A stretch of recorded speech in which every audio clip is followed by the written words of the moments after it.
Kita langsung ke Bang Saur, kenapa begitu jomplang Bang Saur? Dari tuntutan 12 tahun oleh JPU, tiba-tiba hakim memvonis bebas. Apakah ini mengabaikan semua bukti yang sudah dikumpulkan oleh JPU?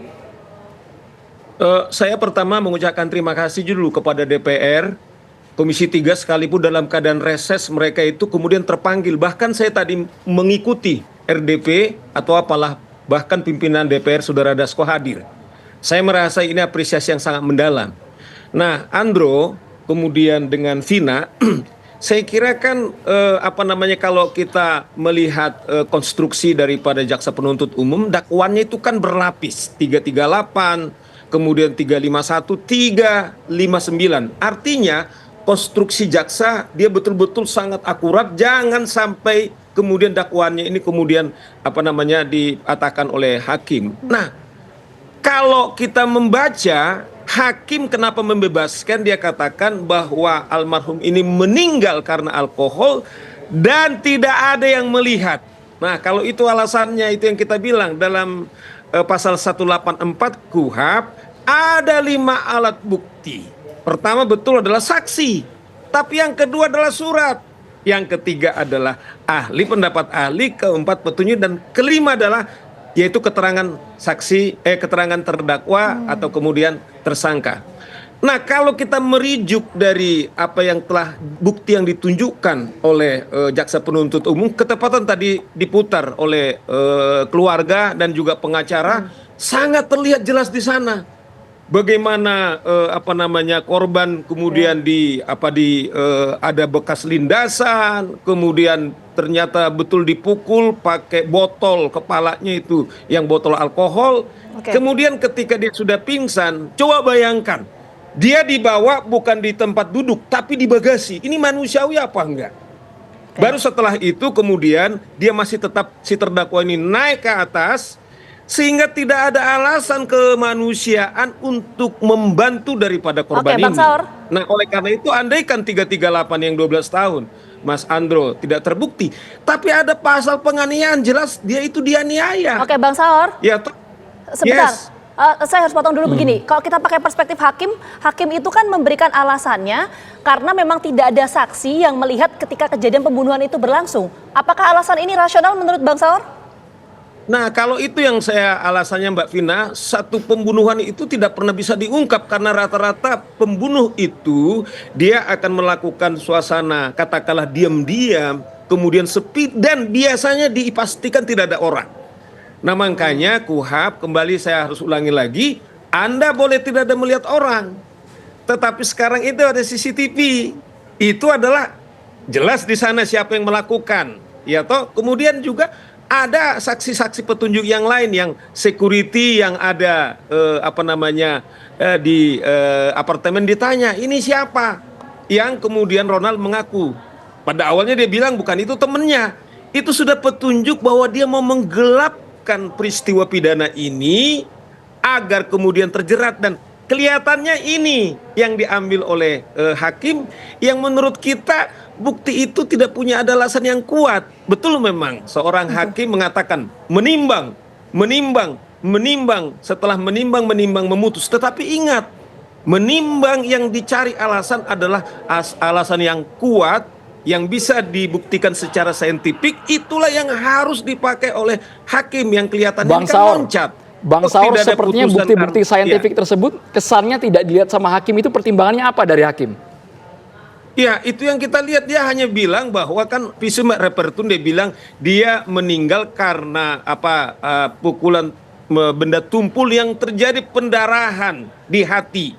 Itu jelas adalah keputusan atau hasil daripada visum. Nah, memang ditemukan alkohol, tetapi tidak ada yaitu kesimpulan daripada ahli yang membuat visum dia meninggal karena alkohol. Ini yang kita bilang bahwa bukti ini cukup kuat. Kenapa bukan ini yang dicari hakim? Ya, artinya tanpa ada saksi sebetulnya itu bisa dibuktikan. Kita tangkap poinnya, kita menuju ke Bang Habib. Bang Habib, kalau memang Komisi 3 DPR RI melihat ini ada sebuah kejanggalan, jadi putusan dari majelis hakim ini memang murni putusan dari hakim sendiri atau ada intervensi dari pihak lain menurut Komisi 3?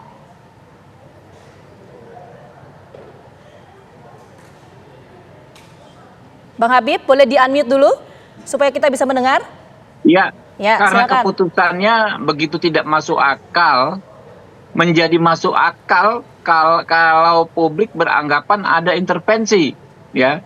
Bisa kekuasaan, bisa yang lain dalam perkara ini.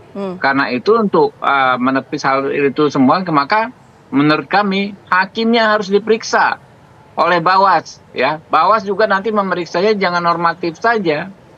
Ya, segala aspek bisa masuk dari Bawas, ya. Begitu juga KY.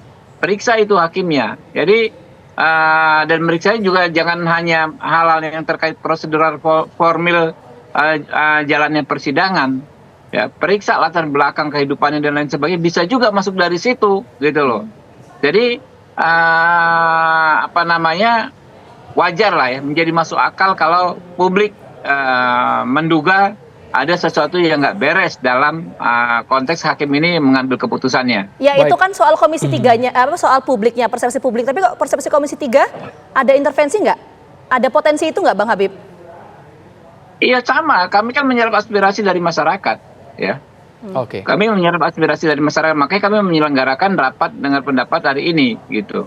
Kita ke Bang Nasrullah, tadi ada dugaan yang disebutkan oleh Wakil Ketua Komisi 3 DPR bahwa diduga ada hengki-pengki bahasa Ahmad Saroni tadi, Bang Nasrullah, untuk mempengaruhi putusan hakim.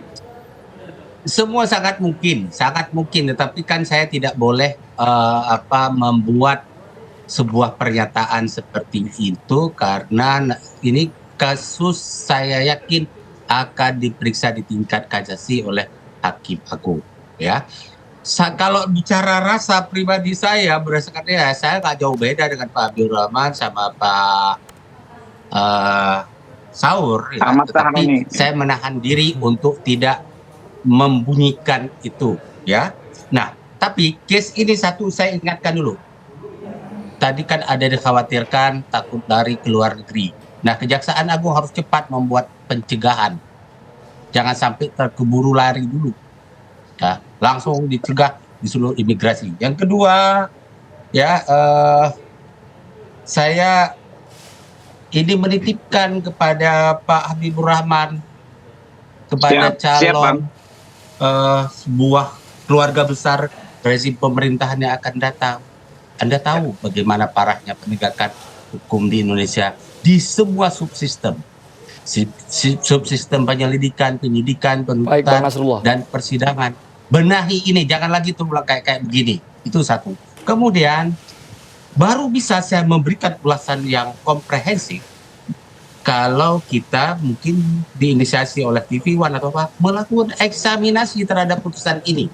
Tapi saya yakin, seyakin-yakinnya perkara ini akan masuk ke tingkat kasasi. Begitu bicara materi pokok perkara, secara formal kelembagaan hanya Mahkamah Agung yang bisa melakukan penilaian secara material. Terima kasih, Lain-lain Bang saya, Nasrullah. Pak Saud, Pak Habibur Rahman, DPR semua bisa memberikan sebuah pendapat baik subjektif maupun objektif. Terima kasih Bang Nasrullah, Bang Habibur Rahman, dan juga Bang Saur Siagian. Kita tunggu Bang Nasrullah Bapak hasilnya nanti seperti apa. Eksaminasi itu paling penting.